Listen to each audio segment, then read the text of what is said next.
Sean bienvenidos a un nuevo podcast del documental Duda Razonable.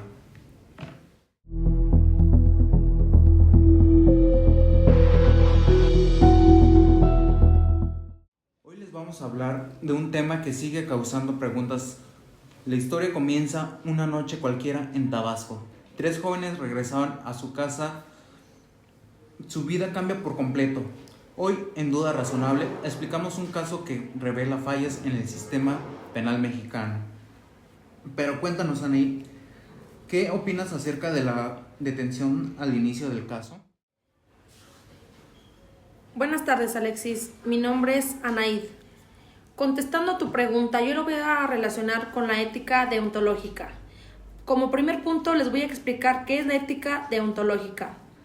Primeramente, se centra en deberes, obligaciones y principios que se deben guiar con una conducta, independientemente de las consecuencias. En el ámbito jurídico hay 4 puntos por comprender. Estos deben ser claramente definidos. Respetar la presunción de inocencia, garantizar un debido proceso, no fabricar pruebas ni testimonios, actuar con imparcialidad y evitar el abuso del poder. En ese documental, como vimos, los funcionarios incumplen estos deberes que mencioné anteriormente. Detienen sin pruebas sólidas, fabrican narrativas, retrasan procesos y anteponen objetivos institucionales, como lo es el resolver casos, por encima de toda la verdad. Deontológicamente, estas acciones son inmorales, no solamente por el daño que causan, sino porque violan principios fundamentales de justicia y profesionalismo. Como lo pudimos ver en este documental, se violan principios fundamentales, ya que un funcionario tiene toda la obligación moral de respetar los derechos e incluso la eficiencia institucional cuando está en juego.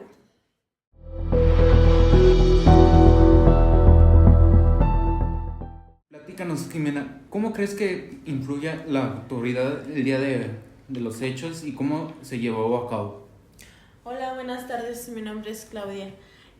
Referente a tu pregunta, pues mediante a lo narrado en Duda Razonable, nos hace referencia que los jóvenes comentan que fueron arrestados, presionados y que no tuvieron claros sus derechos al momento de ser detenidos por parte de las autoridades y mucho menos asistir a un abogado, como en ciertos casos que conocemos varios, que así suele ser. Conforme a esto, hace referencia que en el Estado existe abuso de autoridad, mayormente aplicable en la vida cotidiana de las personas. Sin embargo, en este caso existió un abuso de poder, ya que era para obtener algún beneficio o solo dañar a las personas, como es de costumbre o lo solemos ver en la vida cotidiana. En este caso, accedieron a detener a los jóvenes cuando en realidad ellos no cometieron ningún hecho delictivo, ya como lo confiesan ellos.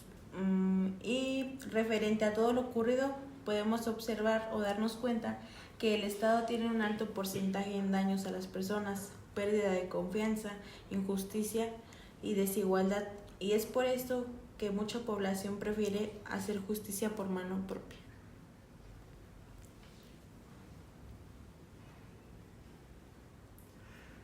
Continuamos con el tema revelante.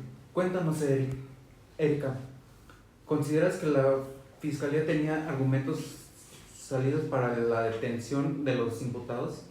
Bueno, para darle un punto ético en este podcast de Duda Razonable, en el tema expresamos el caso de un supuesto secuestro que expone una perspectiva moral y filosófica que es profundamente inquietante sobre el sistema de justicia en México. Ahora bien, que desde un punto de vista moral, el documental expone una serie de fallas sistemáticas que constituyen una injusticia radical y un abuso de poder. Dentro de este mismo se engloba la violencia de la moralidad, ya que ésta nos exige a todos como seres humanos de ser tratados con un fin en sí mismo. Como argumenta Kant, al ser tratados como meros instrumentos para que Fiscalía cumpla con sus cuotas o muestre resultados. En este también se encuentra relacionado a la carga de la inocencia, que uno de los principios morales básicos de la justicia penal es la presunción de inocencia, y en este documental se presentó cómo en la práctica opera una presunción de culpa, donde la carga moral recae sobre el acusado para demostrar su inocencia ante un expediente que fue fabricado y manipulado a lo largo del proceso. En la sociedad sabemos que este tipo de actos son recurrentes, haciendo un énfasis en la creación del expediente frágil. Las inconsistencias institucionales no solo son errores procedimentales, también son actos que moralmente traicionan la confianza pública y de las personas. Dándole una perspectiva un poco más filosófica, filósofos como Hobbes, Locke o Rousseau, ellos argumentan que el Estado existe con un fin de proteger los derechos de los ciudadanos, cosa que no es evidente. Para concluir con esta respuesta, la noción de duda razonable es un estándar epistémico legal. Se relaciona con la dificultad de que podamos alcanzar la verdad absoluta durante un juicio. Pero más sin embargo, el documental expone que las fallas del caso no son un producto de una duda honesta, sino de una manipulación deliberada de los hechos y de una deficiencia hacia la verdad material que sustituyéndola por una verdad. Sería todo. Retomando el tema, cuéntanos, Claudia, ¿qué consideras que los jueces en este documental ignoraron para no hacer la justicia correctamente? En el documental de la duda razonable nos muestra cómo varios jueces permiten que personas inocentes permanezcan privadas de su libertad pese a la fragilidad de las pruebas presentadas por la Fiscalía. Para comprender la responsabilidad de los jueces y la importancia del principio de la duda razonable, es necesario analizar su actuar mediante diversas teorías éticas y conceptos de la sociedad. La primera ética es la naturalista. Juzga las acciones por su impacto sobre la vida y el bienestar de las personas. Desde esta perspectiva, un juez tiene la obligación moral de evitar decisiones que generen sufrimiento innecesario. En el documental, aun cuando las pruebas eran contradictorias, incompletas o fabricadas, algunos jueces optaron por mantener la prisión preventiva o dictar sentencias perjudiciales, causando pérdidas de años de vida, daños psicológicos, daño familiar y económico, estigmación social. Si la duda razonable existía, como claramente lo mostraban las inconsistencias del caso, entonces la ética naturalista exige no arriesgar la vida y la dignidad de una persona con decisiones que no están justificadas. Así, mantener la prisión sin fundamentos atenta directamente contra el bienestar humano, por eso es moralmente inaceptable bajo esta teoría. Otra ética es la procedimental.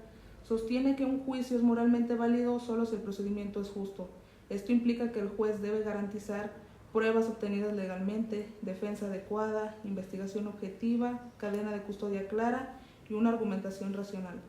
En el documental nos deja ver que los procesos estaban llenos de fallas, detenciones sin orden, falta de evidencia técnica, contradicciones en los testimonios y retrasos injustificados, omisiones por la Fiscalía. Como último punto es el de la ciudadanía democrática. Implica la protección de los derechos fundamentales de todas las personas frente al poder del Estado. Cuando un juez niega la aplicación de la duda razonable, convierte a los acusados en ciudadanos de segunda, sin acceso real a la presunción de inocencia, la igualdad ante la ley, la libertad, la protección contra el abuso estatal. El documental nos muestra que quienes se enfrentan al sistema penal suelen ser personas pobres o vulnerables. En conclusión, desde las teorías éticas y los conceptos de sociedad, se concluye que las decisiones de los jueces en la duda razonable fueron moralmente problemáticas porque causaron un daño innecesario, violaron el deber moral y jurídico de absolver cuando existía la duda razonable, se basaron en procesos viciados que invalidan cualquier legitimidad moral, negaron derechos fundamentales y crearon exclusión social, debilitaron al Estado de Derecho y la confianza ciudadana, permitieron que prejuicios sustituyeran la valoración objetiva de estas pruebas.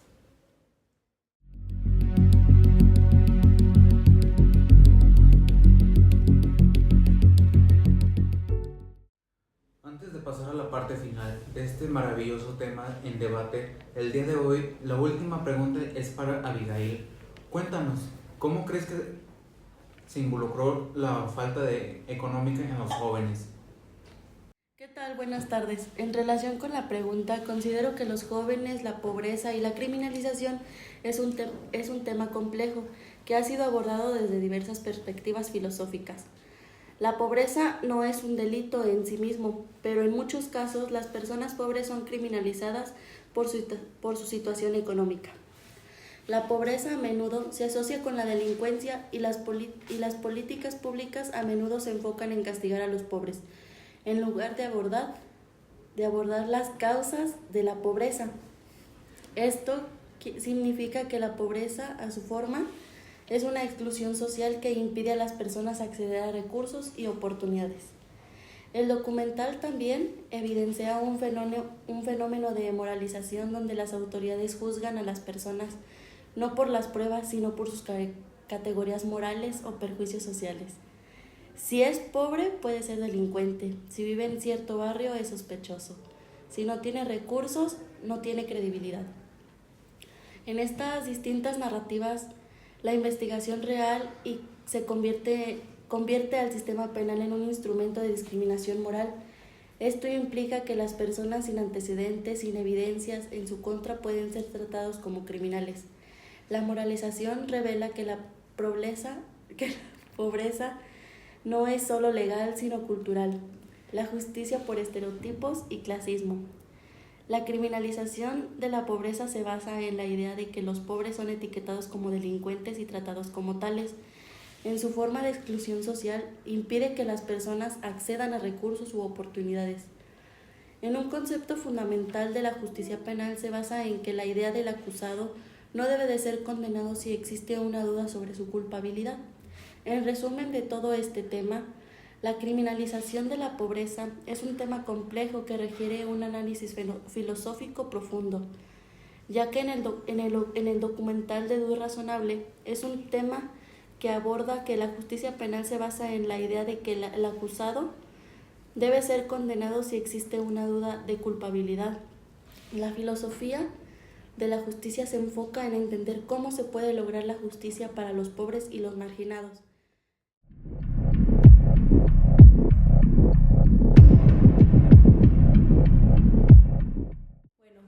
Por último, daré una pequeña reflexión o un punto de vista mediante los 5 o 6 puntos que hablamos cada uno de mis compañeros. Es que actualmente en México es muy verídica para personas de bajos recursos que no generan responsabilidad ni atención por parte de las autoridades. Es por eso que en el sistema penitenciario existen más personas inocentes que culpables. Mientras tanto, esto genera corrupción, inseguridad, y como no existe justicia por las leyes estipuladas del país, hay muchos delitos ocurridos, ocasionados y personas que son culpables que no pagan condena. Siendo así, en México hay justicia como tal por parte de las autoridades, siempre y cuando las personas accedan con algún beneficio, ya sea monetario. En base a esto, pues por último, todo lo mencionado es lo que pasó en Duda Razonable. Cada característica se afronta entre el caso de los jóvenes, ya que el país de México tiene una gran irregularidad en la justicia penal, ya que a las personas se les sentencia sin contar con pruebas, testigos o testimonios verídicos, o simplemente por ser de bajos recursos. En el país de México, hoy el 60% en donde hay gente sentenciada sin cometer delito alguno. Mientras tanto, ciertos abogados de oficio hacen que los casos sean tardadizos y por algunas veces no les toman importancia.